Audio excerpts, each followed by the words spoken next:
G-R-A-F-T. Yeah. It sounds almost the same. G stands for what?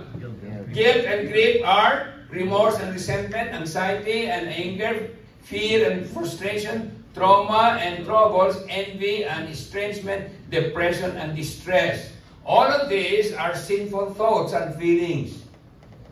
And then the one would consider, and it so happened that they got a call. Okay? They were assigned as, they work as chaplains in the province. I don't know what province, somewhere there in Visayas probably, or Mindanao, or here in Luzon, I don't know. But they said they were called to serve, okay? Brought to Adventist Hospital, Manila. Wow. And to Chaplain James, he considered that as a challenge because he wants to upgrade himself. Take CPE, okay? Next, he had already the first, quarter, and he wanted to proceed. And then later, MA or PhD. So it was a challenge to James. But to Jeanette, leaving a group of friends there in the province, she was against. To her, coming to Manila is a threat.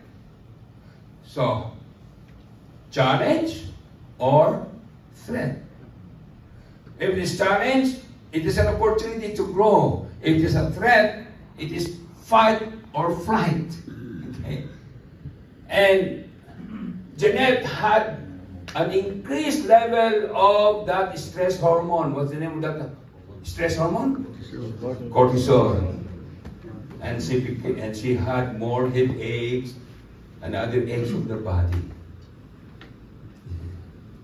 So, who's to be blamed? Janet. And where does the cause of the illness, Janet's illness, come from? To James, he has chosen pathway to wellness via parasympathetic system, but to Janet, she has chosen pathway to illness via sympathetic system. There. So no amount of prayer can result in it unless she changes her mindset. Okay?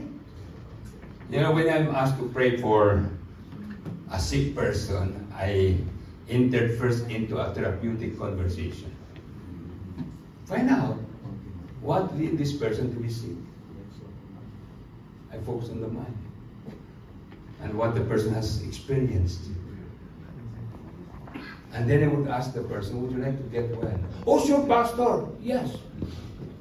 Now, how can you get well without changing your mindset? What do you mean? Well, just tell me. What have you been thinking of? Paano yung asawa ko eh? Palibasa ay guwapo. Kung sinong babae ang naaakit dyan. You feel jealous, ha?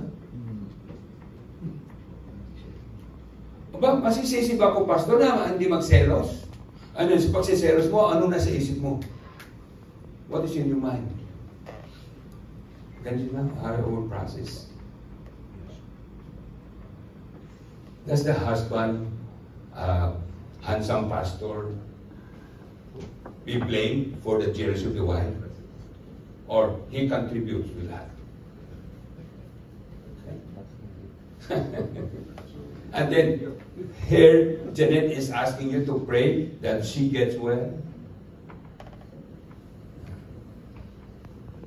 Now, the days of our life are how many years? 70. Or even if because of what? Strength. It is not physical strength. This is the vital energy that Ellen White speaks of. That electricity. Okay?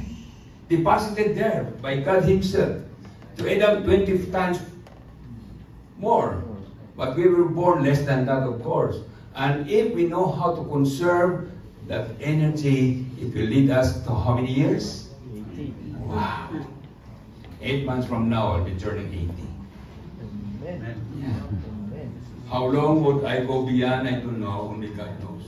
But I see to it that that vital energy, that spirit, is conserved, Amen. put in a proper use. Yeah. Strength. Those who make great exertions to accomplish just so much work in a given time and continue to labor when their judgment tells them they should rest are never gainers.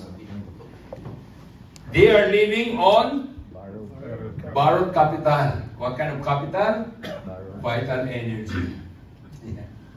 They are spending the vital force which they will need at a future time. And when the energy they have so recklessly used is demanded, they fail for want of it. Their physical strength is gone. The mental powers fail. They realize that they have met with a loss but do not know what it is. Every body organ has a capital of that energy. And if the vital energy capital of the heart is the one that comes, that is recklessly expended, then they suffer from heart attack. If it is the brain, then there is that, what do you call that when you get stroke? Yeah.